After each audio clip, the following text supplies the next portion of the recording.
And this time, Bahrain is ready to take the penalty kick for Giba FC. Or just pass it to the right side and lead by 1-0 against Bosnia FC.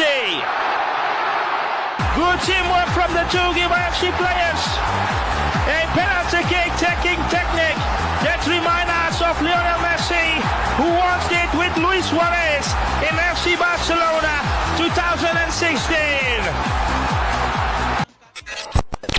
Final Piala Dunia U13 ketika strategi remontada Indonesia mengecoh tim tangguh Argentina di final Piala Dunia U13 tahun ini menjadi panggung yang tak hanya menyuguhkan pertarungan dua tim muda, tetapi juga drama strategi, kejutan taktik, dan pembuktian bahwa sepak bola bukan sekadar statistik.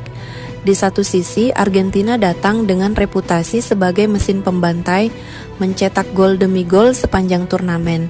Di sisi lain, Indonesia melangkah ke final dengan label tim hoki, yang dianggap hanya beruntung bisa lolos dari fase grup.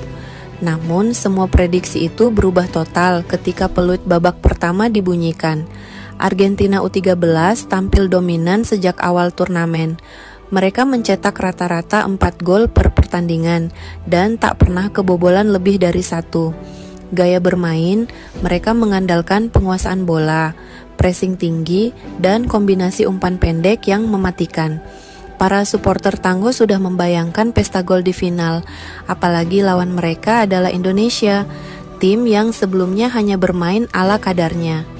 Pemain-pemain Argentina seperti Julian Romero dan Facundo Torres Jr. menjadi sorotan karena kecepatan dan ketajaman mereka di depan gawang. Media Argentina bahkan menyebut laga final ini sebagai latihan terakhir sebelum mengangkat trofi.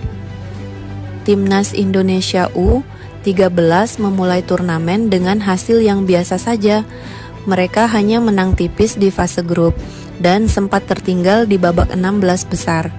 Namun, pelatih kepala Indonesia, Coach Ardiansyah, menyimpan kartu AAS yang tak pernah diperlihatkan sebelumnya, strategi remontada.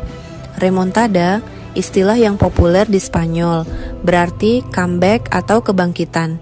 Strategi ini bukan sekadar bertahan lalu menyerang balik, tetapi menciptakan ilusi bahwa tim bermain pasif, lalu meledak di momen-momen krusial. Indonesia menerapkan ini dengan cerdik. Mereka membiarkan lawan mendominasi, lalu menghukum lewat serangan balik yang terstruktur dan cepat. Jalannya pertandingan, ketika semua prediksi gagal Argentina menekan, Indonesia bertahan.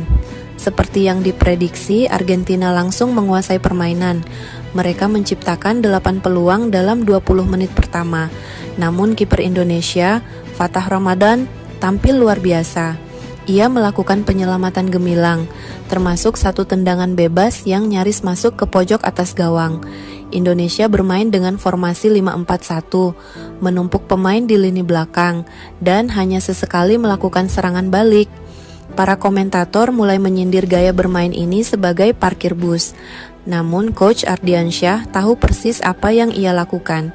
Babak kedua, remontada dimulai. Memasuki menit ke-50, Indonesia mulai mengubah tempo. Mereka mengganti 2 gelandang bertahan dengan pemain cepat, Raka dan Dimas. Dalam waktu 10 menit, Indonesia mencetak gol pertama lewat skema serangan balik yang melibatkan 5 pemain dan hanya 3 sentuhan bola. Argentina terkejut. Mereka mulai panik dan kehilangan ritme. Indonesia memanfaatkan celah ini dan mencetak gol kedua di menit ke-65 lewat tendangan jarak jauh dari kapten tim, Bagas Pratama. Skor 2-0 membuat stadion bergemuruh. Para supporter Argentina yang awalnya bersorak mulai terdiam. Strategi remontada Indonesia benar-benar bekerja. Strategi Indonesia bukan sekadar bertahan dan menyerang balik. Mereka memanfaatkan psikologi lawan. Argentina yang terlalu percaya diri tidak siap menghadapi perubahan tempo permainan. Ketika Indonesia mulai menyerang, Argentina gagal beradaptasi. Coach Ardiansyah juga memanfaatkan rotasi pemain dengan sangat efektif. Ia menyimpan pemain-pemain tercepatnya untuk babak kedua, memastikan bahwa ketika stamina Argentina menurun, Indonesia justru sedang segar. Formasi berubah dari 5-4-1 menjadi 3-4-3 dalam 15 menit terakhir, menunjukkan fleksibilitas taktik yang luar biasa untuk level U13. Sebelum final, media internasional menyebut Indonesia sebagai tim keberuntungan. Namun setelah pertandingan, pujian datang dari berbagai penjuru dunia. Marca, Spanyol. Strategi Indonesia mengingatkan kita pada remontada legendaris Barcelona. ESPN. Salah satu final paling mengejutkan dalam sejarah Piala Dunia usia muda. Bahkan pelatih Argentina dalam konferensi pers mengakui bahwa ia tidak menyangka Indonesia akan bermain secerdas itu. Kebangkitan sepak bola usia muda Indonesia kemenangan ini bukan hanya soal trofi. Ini adalah titik balik bagi sepak bola usia muda Indonesia. Banyak akademi sepak bola mulai mendapat perhatian, sponsor berdatangan, dan pemerintah mulai serius membangun infrastruktur. Pemain-pemain seperti Bagas, Fadil, dan Dimas menjadi ikon baru. Tentunya mereka akan diundang ke berbagai acara, menjadi inspirasi bagi anak-anak di seluruh negeri. Final Piala Dunia U13 ini membuktikan satu hal penting. Dalam sepak bola, tidak ada yang mustahil. Indonesia yang diremehkan, dianggap hanya beruntung, ternyata menyimpan strategi yang mampu mengecoh tim sekelas Argentina. Indonesia datang sebagai tim yang diremehkan, dicap hanya beruntung, dan dianggap tak punya peluang. Namun lewat strategi remontada yang brilian, mereka membalikkan semua prediksi dan menulis sejarah.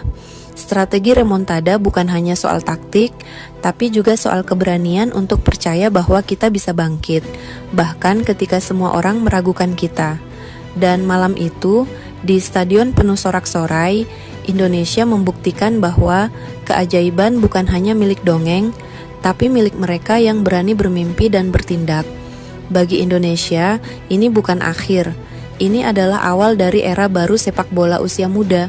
Dan bagi dunia, ini adalah pengingat bahwa dalam sepak bola, seperti dalam hidup, tak ada yang benar-benar pasti. Karena kadang, yang diremehkanlah yang paling berbahaya. Kadang, yang dianggap lemah justru menyimpan kekuatan terbesar. Dan malam itu, di panggung dunia, Indonesia membuktikan bahwa mimpi bukan untuk ditertawakan, mimpi adalah untuk diperjuangkan.